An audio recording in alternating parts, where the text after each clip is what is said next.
विमल पोलो जोबा केसरी, हर पल मनाओ केसरी त्योहार। जी, ये किताब को 1.5 साल तक छपने ना देना और उसके बारे में कुछ आधिकारिक तौर पर ना बताना, क्या ये गलत है क्या विशंबर जी? देखिए मानिक जी, 2-3 चीजें ध्यान में रखनी चाहिए इस देश को आज के दिन। पहली बात तो यह है कि पक्ष विपक्ष को छोड़ दो।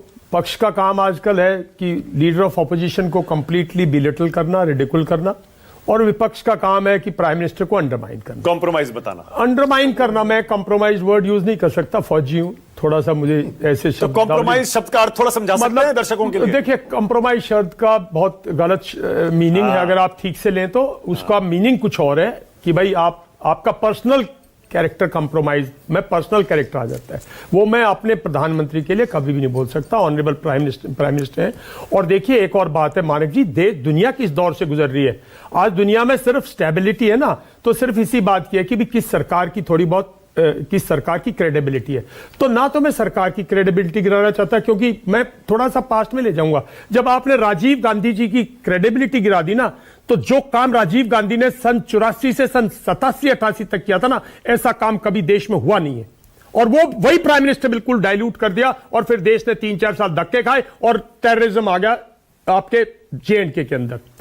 आपने मनमोहन जी को 2010-11 के बाद अंडरमाइन कर दिया। इतनी डिफिकल्ट सिचुएशन से एक डील साइन की अमेरिका से, जो इतनी इम्पॉसिबल जी, न्यूक्लियर डील। और उसके बाद एक नो क्राइसिस, 2008-9 का क्राइसिस, इकोनॉमिक क्राइसिस, खुद लिखते हैं ना प्रेसिडेंट अमेरिका ओबामा किया, लेकिन उनको अंडरमाइन कर दिया। मैं नहीं चाहूंगा इस टाइम पे प्राइम मिनिस्टर को अंडरमाइन किया जाए, क्योंकि 3-4 सभ्य भारी बहुमत से आए हैं, देश फिर ना गुमराह हो जाए। जहां भी देश चल रहा है स्टेबिलिटी तो है। दूसरी बात कहूंगा, मैं नहीं चाहूंगा कि एक एक्स चीफ को किसी भी तरह किसी कटघरे में खड़ा करके कोई भी उसके खिलाफ बोले, कोई भी कहे। उसकी किताब है, अगर सरकार को कोई आपत्ति है तो उसको बुलाएं, उनसे बात करें ठीक लेवल पे। आखिर डिफेंस मिनिस्टर उन्हीं के डिफेंस मिनिस्टर हैं। किसी फौजी को बुला लो, मुझे आज भी राजनाथ जी बुलाएंगे, मेरे डिफेंस मिनिस्टर हैं, हम फौजी हैं, सलूट मार के बैठेंगे, बात करें, उस पोर्शन को निकाल दें, उसको काट दें अगर कुछ आपत्ति है। वरना इससे 2-3 चीजें होती है। मैं फिर पास्ट में जाऊंगा। पास्ट में इसलिए जाऊंगा, जब 1998 में नेवल चीफ को सैक किया था, तो मैं एक लेफ्टिनेंट कर्नल था, डिप्लोमेट्स के बीच अमेरिका में, मैं रशिया में पोस्टेड था। उन्होंने कहा क्या होगा, मैंने कहा इसका फायदा पाकिस्तान उठाएगा। और 99 में कारगिल हुआ, पाकिस्तान ने कहा ये अब इनके यहां कंफ्यूजन है। एक बार जनरल VK ने कुछ सवाल उठा दिए थे, और उसके बाद 2012-13 में चाइना दोबारा एग्रेसिव हुआ, वरना चाइना की कोई दलील नहीं थी, चाइना बिल्कुल।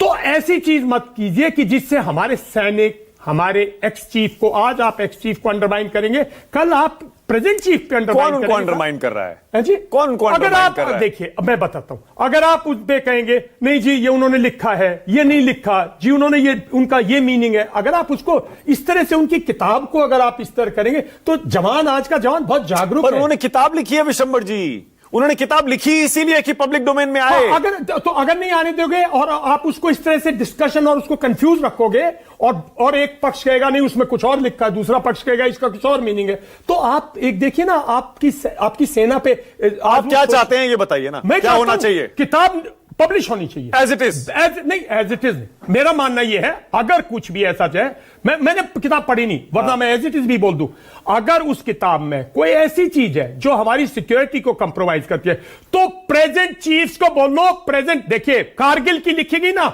सुब्रमण्यम कमेटी की रिपोर्ट है, उसमें हमारी खामियां लिखी गई ना, तो उन खामियों पे काम किया। गालवान में एक बात तो मानोगे ना कि हमारी खामियां हुई, तभी तो वो आके बैठ गया। अगर हमारी इंटेलिजेंस, मैं प्राइम मिनिस्टर को कैसे ब्लेम कर सकता हूं? वो चौकीदार थोड़ी बॉर्डर के, वो थोड़ी पेट्रोलिंग कर रहे थे, वो थोड़ी मीडिया को, वो थोड़ी हमारी सैटेलाइट इमेजेस को कर रहे थे। सारा का सारा जो लोग फेल हुए, उन्होंने तो गलती की ना, गालवान हुआ। और उसके बाद एक और भी गंभीर बात है, जब गालवान हो गया, तो जो 1993 से लेकर और 2015 तक जो बॉर्डर एग्रीमेंट थे पाकिस्तान के चाइना के साथ, उन बॉर्डर एग्रीमेंट से कहीं ना कहीं फौज में एक चीज हो गई थी कि भाई हथियार नहीं चलाना, फायर नहीं करना। अच्छा विशंबर जी, एक सेकंड, मुझे आपको रोकना पड़ेगा, क्योंकि कॉमर्स मिनिस्टर, वाणिज्य मंत्री पीयूष गोयल संसद में बयान दे रहे हैं।